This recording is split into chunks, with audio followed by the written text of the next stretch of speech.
चलेंगे। कौमी असम्बली का इजलास जारी है और इस वक्त एहसन इकबाल इजहार ख्याल कर रहे हैं। चाहे वो तालीम से ताल्लुक रखें, चाहे वो सेहत के शोबे से ताल्लुक रखें, चाहे वो ज़राअत के शोबे से ताल्लुक रखें, चाहे वो सनत के शोबे से ताल्लुक रखें, चाहे वो पाकिस्तान के सर्विस सेक्टर से ताल्लुक रखें, इन सब को इस ड्यूटी के बोझ से बचाना इसलिए जरूरी था कि इसका बोझ बराह रास्त अवाम पे पड़ता है। तो एक चीज जिसको आज तक किसी हुकूमत ने हाथ नहीं लगाया, उसकी हुर्मत का, अवाम के मफाद का हर हुकूमत ने ख्याल रखा। आज पीटीआई की हुकूमत 350 अरब रुपए का वो टैक्स बजट बोझ जो किसी हुकूमत ने आज तक अवाम पर मुंतकिल नहीं होने दिया था, उसको मुंतकिल करने जा रही है। वजीर खजाना साहब की मैंने प्रेस कॉन्फ्रेंस सुनी, मैं हैरान होता हूं कि 21वीं सदी में इतने बड़े बड़े लतीफे होते हैं कि कहते हैं कि सिर्फ 2 अरब रुपए का बोझ पड़ेगा अवाम के ऊपर और 350 अरब की हम ड्यूटी वापस कर रहे हैं। जनाब वजीर खजाना साहब, आप 350 अरब की जो ड्यूटी वापस ले रहे हैं, छूट वापस ले रहे हैं, तो मुझे ये बताइए कि ये 350 अरब की जो टैक्स है, क्या ये फरिश्ते अदा करेंगे? जब आप इसको विड्रॉ कर रहे हैं, इसकी एग्जेम्पशन को, तो ये पाकिस्तान के अवाम अदा करेंगे।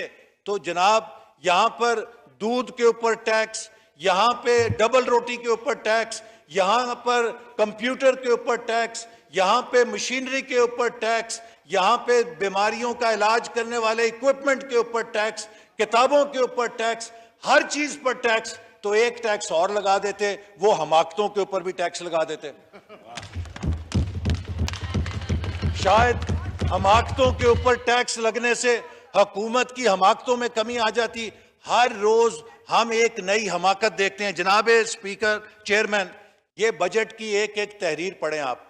हुकूमत ने जो जो चीजों का इंसेंटिव दिया था कि जी ज़राअत इसलिए तरक्की करेगी कि हम ज़राअत में मैकेनाइजेशन को फ़रोग देंगे, हम ज़राअत में जो वो इक्विपमेंट है ज़राअत का, उसको, ट्रैक्टर्स को, सीड्स को, फर्टिलाइजर्स को, जिन जिन चीज़ों को आपने फ़रोग देना था, सब पे आपने टैक्स लगा दिया है।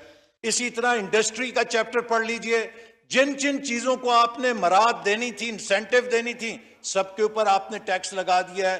तो आपका तो ये बजट ही रेलेवेंट हो गया है, क्योंकि इस बजट के अंदर जो आपने एक पॉलिसी फ्रेमवर्क दिया था, आपने उससे 180 डिग्री की दूसरी सिमत के ऊपर ये 350 अरब के टैक्स लगा के वो सारे इंसेंटिव्स वापस ले लिए हैं। फिर ना सिर्फ ये कि आपने 350 अरब के टैक्स लगा दिए हैं, आपने तकरीबन 250 अरब रुपए डेवलपमेंट बजट में कटौती कर दी है। जनाब चेयरमैन, हुकूमत ने दावा किया था कि हम 600 अरब से 900 अरब पे पीएसडीपी लेकर जा रहे हैं, जबकि हमारे दौर में 1000 अरब था। आज 4 साल बाद हम फिर उसको 600 अरब के ऊपर लेकर जा रहे हैं। मुझे आप बताएं, कैसे चलेगा CPEC? कैसे चलेंगे बड़े बड़े तरक्याती मंसूबे?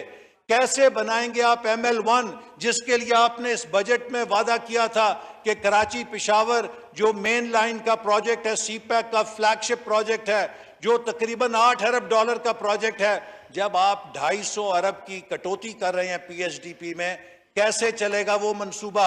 आप बताएं, दियामीर भाषा डैम कैसे बनेगा? ये 250 अरब की कटौती जो है, ये तकरीबन 2000 अरब की कॉस्ट ओवररन में कौम को पड़ेगी, क्योंकि जब आप ये कटौती करेंगे जनाब चेयरमैन, तो वो प्रोजेक्ट सुस्त रवि का शिकार होंगे, वो प्रोजेक्ट डिलेज का शिकार होंगे, उसमें कॉस्ट एस्केलेशन आएगी। और हुकूमत को ये नहीं पता कि जो 250 अरब ये तरक्याती बजट में कटौती कर रहे हैं, पाकिस्तान के अवाम को 2000 अरब से ज्यादा उसकी कीमत अदा करनी पड़ेगी। इसी तरह जनाब चेयरमैन, मैं ये अर्ज करना चाहता हूं जी, मैं खत्म करने लगा हूं कि आज जो हमें मसला दरपेश है वो ये है कि पाकिस्तान में 2 मुख्तलिफ नजरियात की जंग है। एक वो नजरिया है जो सुबह शाम अपने कौम को और दुनिया को यह साबित कर रहा है कि पाकिस्तान माफियाज का मुल्क है, पाकिस्तान करप्शन करने वालों का मुल्क है, पाकिस्तान मनी लॉन्ड्रिंग करने वालों का मुल्क है, पाकिस्तान सबसे ज्यादा चोरी करने वालों का मुल्क है। और एक वो बयानिया है, हम कहते हैं कि पाकिस्तान उतना ही चोर है जितनी दुनिया की कोई और कौम चोर है, और उतना ही दयानतदार है जितनी दुनिया की कोई और कौम दयानतदार है। हम एक नॉर्मल नेशन है, खुदा के लिए चलने दें इस मुल्क को। जिस मुल्क का वजीर आजम सुबह शाम तकरीरों में ये कहे कि ये मुल्क माफियाज का मुल्क है, ये मुल्क मनी लॉन्ड्रर्स का मुल्क है, ये मुल्क करप्ट लोगों का मुल्क है, मुझे बताइए वहां पे कौन सरमायाकारी करेगा? वहां कौन, बस 2 मिनट आखिरी, और वहां पे कौन कारोबार करेगा? तो जनाब स्पीकर, इनकी जो हुकूमत है उसके नतीजे में मैं आखिरी बात ये कहना चाहता हूं कि आज पाकिस्तान की सालमियत को इसलिए संगीन खतरे हैं कि 4 बुनियादें होती हैं जिन पर कौमी ताकत खड़ी होती है: मईशत, सियासत, सफारत और मुआशरत। अगर आप मईशत की हालत देखें तो आपके सामने है, पाकिस्तान बदतरीन कर्जों में जकड़ा जा चुका है, ग्रोथ कॉम्प्रोमाइज हो गई है, बदतरीन महंगाई बेरोजगारी है, अवाम बेचैन और परेशान है, और 90% अवाम कहते हैं हम गलत सिमत में जा रहे हैं। अगर आप हमारी सफारत देखें तो खुद वजीर खजाना कहते हैं कि अमेरिका से ताल्लुकात अच्छे नहीं। कैसे चलेंगे बड़े बड़े तरक्याती मंसूबे? कैसे बनाएंगे आप ML1, जिसके लिए आपने इस बजट में वादा किया था कि कराची पिशावर जो मेन लाइन का प्रोजेक्ट है, CPEC का फ्लैगशिप प्रोजेक्ट है, जो तकरीबन $8 अरब का प्रोजेक्ट है, जब आप 250 अरब की कटौती कर रहे हैं PSDP में, कैसे चलेगा वो मंसूबा? आप बताएं, दियामीर भाषा डैम कैसे बनेगा? ये 250 अरब की कटौती जो है, ये तकरीबन 2000 अरब की कॉस्ट ओवररन में कौम को पड़ेगी, क्योंकि जब आप ये कटौती करेंगे जनाब चेयरमैन, तो वो प्रोजेक्ट सुस्त रवि का शिकार होंगे, वो प्रोजेक्ट डिलेज का शिकार होंगे, उसमें कॉस्ट एस्केलेशन आएगी। और हुकूमत को ये नहीं पता कि जो 250 अरब ये तरक्याती बजट में कटौती कर रहे हैं, पाकिस्तान के अवाम को 2000 अरब से ज्यादा उसकी कीमत अदा करनी पड़ेगी। इसी तरह जनाब चेयरमैन, मैं ये अर्ज करना चाहता हूं जी, मैं खत्म करने लगा हूं कि आज जो हमें मसला दरपेश है वो ये है कि पाकिस्तान में 2 मुख्तलिफ नजरियात की जंग है।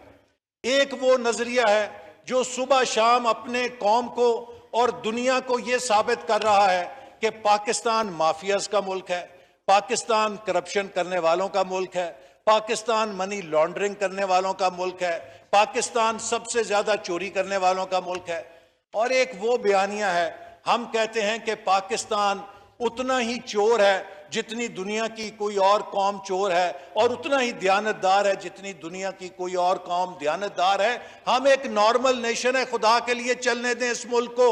जिस मुल्क का वजीर आजम सुबह शाम तकरीरों में ये कहे कि ये मुल्क माफियाज का मुल्क है, ये मुल्क मनी लॉन्ड्रर्स का मुल्क है, ये मुल्क करप्ट लोगों का मुल्क है, मुझे बताइए वहां पे कौन सरमायाकारी करेगा? वहां कौन, बस 2 मिनट आखिरी, और वहां पे कौन कारोबार करेगा?